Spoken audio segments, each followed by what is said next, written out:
Hey everybody, welcome back to the channel. Dan with Warpaint JKU.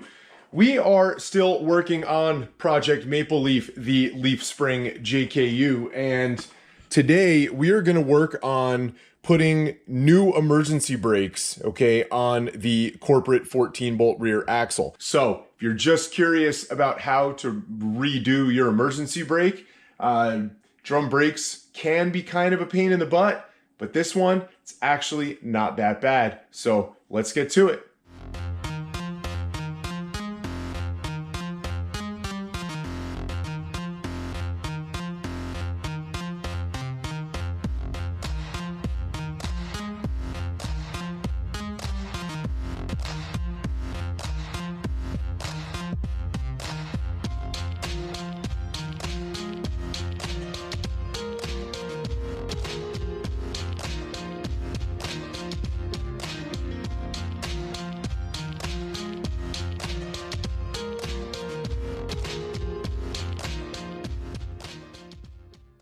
So the first step in redoing our emergency brake system here is to basically get onto the other side of it and slide these pins out. Okay, there's a pin here, there's a pin here. Those are the only two things that actually hold this brake assembly to the backing plate, which is obviously back here. Without those two pins, everything comes off. So they're very simple. Let me show you how it's done. Now, these clips here are basically springs, and then you have the pin that slides through the middle and turns sideways so that it holds the clip down and keeps pressure on it. We're basically just going to push this down to take some of the pressure off that pin with a screwdriver, grab the pin with a pair of needle nose pliers, turn it so that it actually aligns with that notch in there, and the pin will fall out the back. The clip will come off the front. We'll do the same thing to the other side, and it'll all come apart.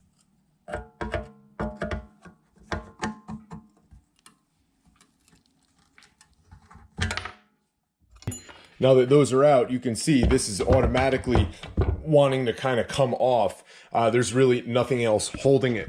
But before we get to the rest of the disassembly on this, there are some tools and things that you're going to need. I will link to all of them in this video description. And there's also a rebuild kit that comes with new pads, new clips, new springs, new barrel adjusters, and everything. And it basically looks like this. Now, the part number that I'm going to list for that kit actually includes enough to do both sides. You only need to buy one of those. There's some confusion about that on the internet, but one kit does both sides of the axle and you'll be good to go. We're going to need a series of drill bits, but only if you are putting in a wheel speed sensor. Obviously a socket so we can put it back on. A couple of flathead screwdrivers to help us with the springs and to get those clips off. The pair of needle nose you just saw me use. A pick, again, to help us with a spring. And potentially a pair of pliers, something like a channel lock. And guys, that's it. That's really all you need. That, new brake shoes, but you know, you can find those anywhere. Now, let's get back to it. Let's continue to tear this thing apart so we can clean it up with some brake cleaner, get it painted, put it back together. Now I'm simply just going to grab the shoes with my hands and pull them apart because this spring down here is not nearly as strong as the one on the top. I'm going to pull it until I can basically slide one of the shoes out of one end of this barrel adjuster. And then that will allow us to basically remove the spring nice and easily and then attack the top.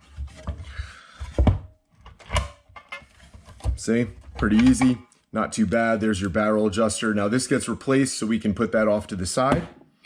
Now that there's no pressure on this spring, we can just kind of take that apart super simply, no big deal. And now there's a lot less pressure on what's going on at the top of this, and we'll be able to just kind of lift it out, doing the same thing. You might have to pull on it a little bit, but you know, pulling on it and put a little pressure on it, and we'll be able to just kind of knock it right out.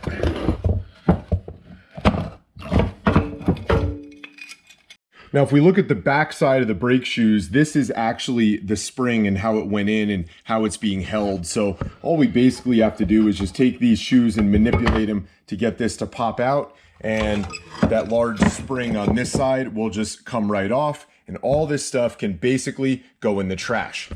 But like I've said in so many of my other videos, I don't throw anything out until I have the new one completely reassembled and back together, just in case in a worst situation, worst case scenario, I do have to wind up removing a spring and reusing it for whatever reason. So I'm gonna keep all that stuff off to the side, everything except the shoes, and then we're gonna get rid of all the dirt, grime, everything else that's on here, get it painted up.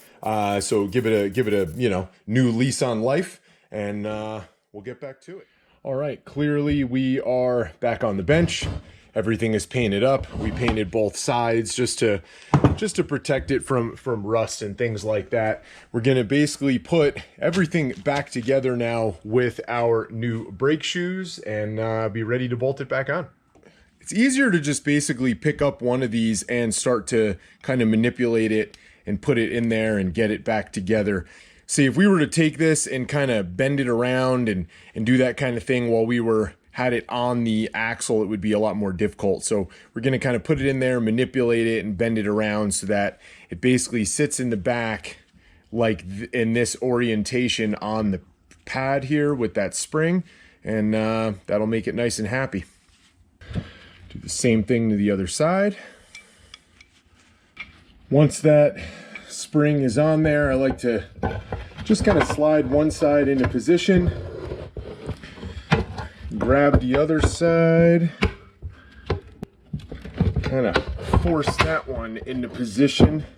Okay, now we're gonna put our barrel adjuster in there. Don't forget to get a little bit of grease, put it inside here so that everything doesn't lock together when it's in there.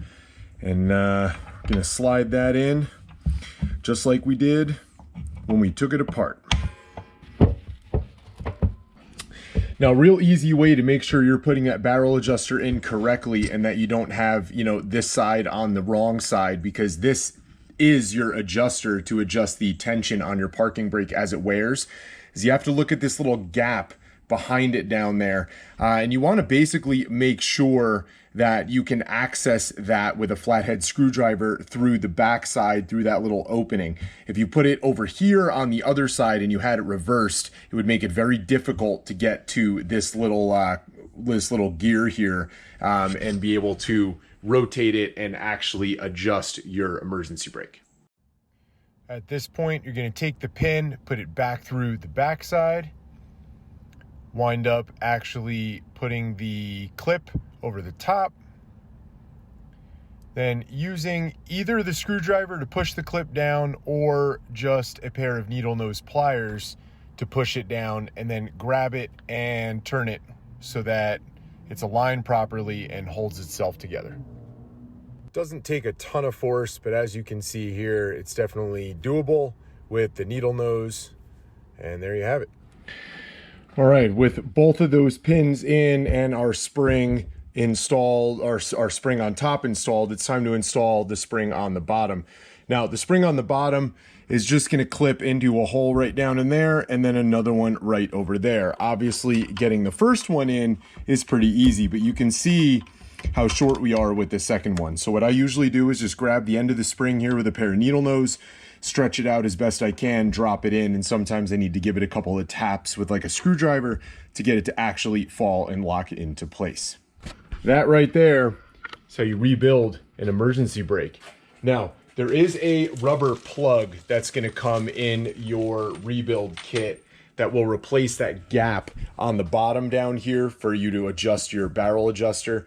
You would put it back onto your axle, reassemble it. I'm not showing you how to do that in this video. Obviously, adjust that barrel adjuster so that it's set up correctly while you're free spinning your rear wheel. And there you go. There you have it, right? So we went from what you saw at the beginning of this video to this in just a few minutes time, right? Even with editing magic here on YouTube, it really does not take all that long to do this.